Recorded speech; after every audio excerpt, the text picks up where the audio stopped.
এখন থেকে আপনার প্রিয় সিরিয়ালগুলো ফ্রিতে দেখুন এক্সক্লুসিভলি শুধুমাত্র সান নেক্সটে। এখনই অ্যাপ ডাউনলোড করুন। কাল ভালো বাবার কেসের শুনানি, আমাকে তার আগেই প্রমাণ সহ কোর্টে পৌঁছাতে হবে। কিন্তু এই বিষয়টা বাড়িতে কাউকে জানতে দেওয়া যাবে না।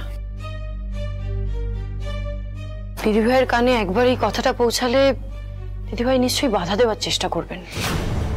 না না, এটা কিছুতেই হতে দেওয়া যাবে না।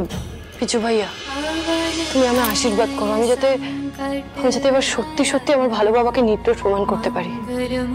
আমার এই প্রচেষ্টা যাতে ব্যর্থ না যায়, তুমি দেখো প্লিজ।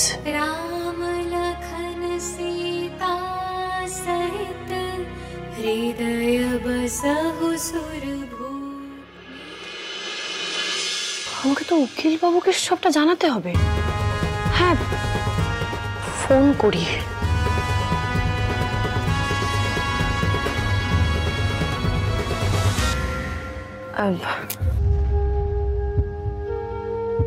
হ্যালো, হ্যাঁ উকিল বাবু বলছি, আপনি যে লোকটার খোঁজ নিতে বলেছিলেন, মানে যাকে আমার ভালো বাবার মতো দেখতে, তার খোঁজ আমি পেয়ে গেছি।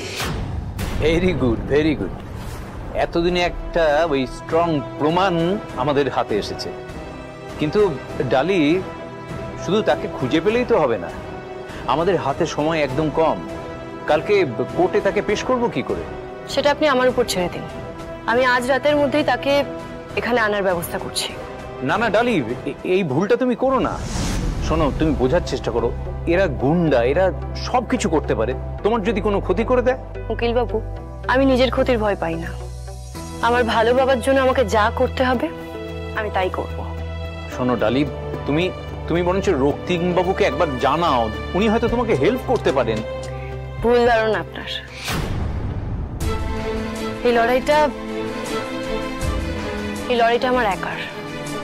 এই লড়াই কেউ আমার পাশে থাকবে না। হ্যাঁ, রণজিৎ বাবু আর ঘোষ বাবু আমার পাশে ছিলেন, আমাকে সাহায্য করেছিলেন, কিন্তু এছাড়া কেউ আমার পাশে দাঁড়াবে না। ডালি, তোমার ভুল হচ্ছে কোথাও।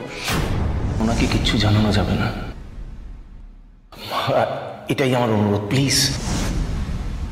আমি ভুল করছি না উকিল বাবু, আমি সত্যি বলছি, আমি কাউকে কিচ্ছু জানাতে পারবো না।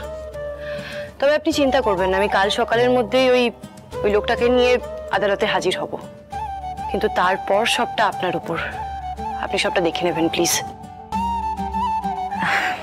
রাখছি।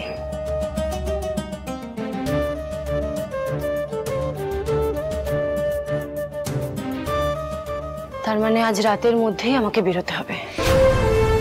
কিন্তু কি করে, আমি কি করব? হ্যাঁ, আজ রাতে সবাই ঘুমিয়ে পড়ার পর সবার চোখের আড়ালে আমি বাড়ির বাইরে বেরিয়ে যাব। কাউকে কিচ্ছু জানতে দেব না, আমি কিচ্ছু না।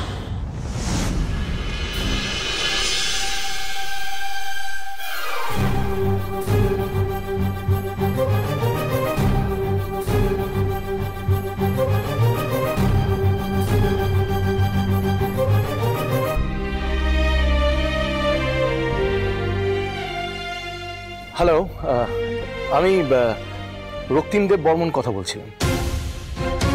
হ্যাঁ, মানে আমি জানি যে এই মুহূর্তে আপনাদেরকে ফোন করাটা এই বিষয়টা নিয়ে উচিত নয়, কিন্তু একটা এমার্জেন্সির কারণেই আপনাকে ফোন করলাম। হ্যাঁ স্যার, বলুন কি দরকার। বলছিলাম যে কিছুদিন আগে এই শেখর মুখার্জির বাড়িতে যে নোটিশটা পাঠানো হয়েছিল, মানে বাজেয়াপ্ত করার ব্যাপারটা, বাড়ি বাজেয়াপ্ত করার ব্যাপারটা নিয়ে। হ্যাঁ স্যার, ওই বাড়ি তো নিলাম হয়ে গেছে, ব্যাংক তার টাকাও পেয়ে গেছে। হ্যাঁ হ্যাঁ জানি সেটা। আমার প্রশ্নটা অন্য। আমার প্রশ্নটা হচ্ছে যে এই যে আপনার নোটিশটা পাঠিয়েছিলেন, এই নোটিশটা কে রিসিভ করেছিল? ডালি মুখার্জি সই করেছিলেন। কিছু যদি মনে না করেন, একটা রিসিভড কপির ছবি আমাকে পাঠাতে পারবেন কি? সরি স্যার, আমরা কোনো পার্সোনাল ডিটেলস আপনার সাথে শেয়ার করতে পারবো না, এটা আমাদের ব্যাংকের রুলসের বাইরে। জানি, রুলস, নিয়ম কানুন, প্রোটোকলস, আইন সব জানি আমি, কিন্তু এই ক্ষেত্রে যেহেতু আমার স্ত্রী ইনভলভ এই ব্যাপারটায়, আমার জানাটা ভীষণভাবে দরকার। আর তাছাড়া মানে আপনি নিশ্চয়ই জানেন যে শেখর মুখার্জির এগেনস্টে একটা কেস চলছে, সেই কেসটাতে আমার স্ত্রী ইনভলভ, তার নাম উঠে এসেছে। তবু আপনাকে এই ডিটেলস দেওয়া যাবে না স্যার।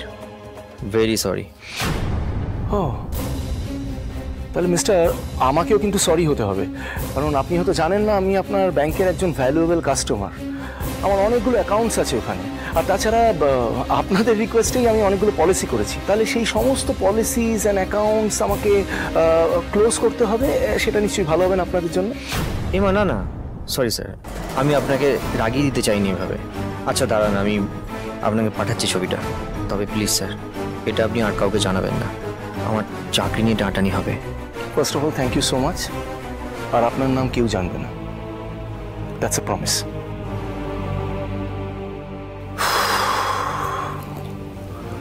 আমি নিশ্চিত যে ডালি এই কাজ করতে পারে না। ডালি সইটা করেনি, তাহলে সইটা করলো কে? কেউ একটা ষড়যন্ত্র করছে, কিন্তু সেটা কে?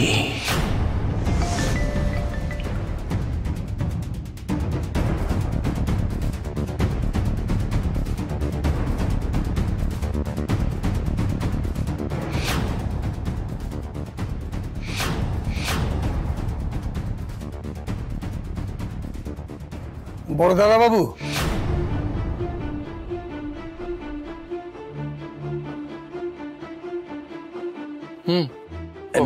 Thank you. বলছি যে আপনি ট্রেটা রেখে আসুন, কিছু দরকারি কথা আছে আপনার সাথে। আচ্ছা আচ্ছা।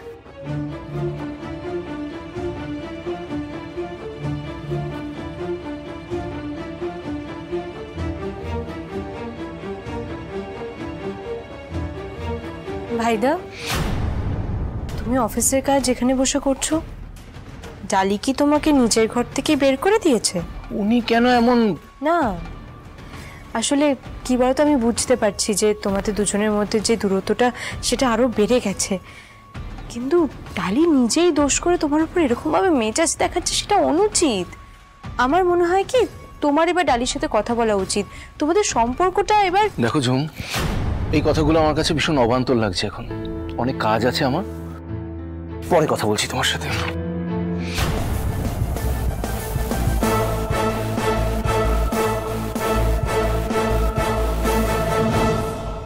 কেন মনে হচ্ছে ভাইদা কিছু লুকোচ্ছে?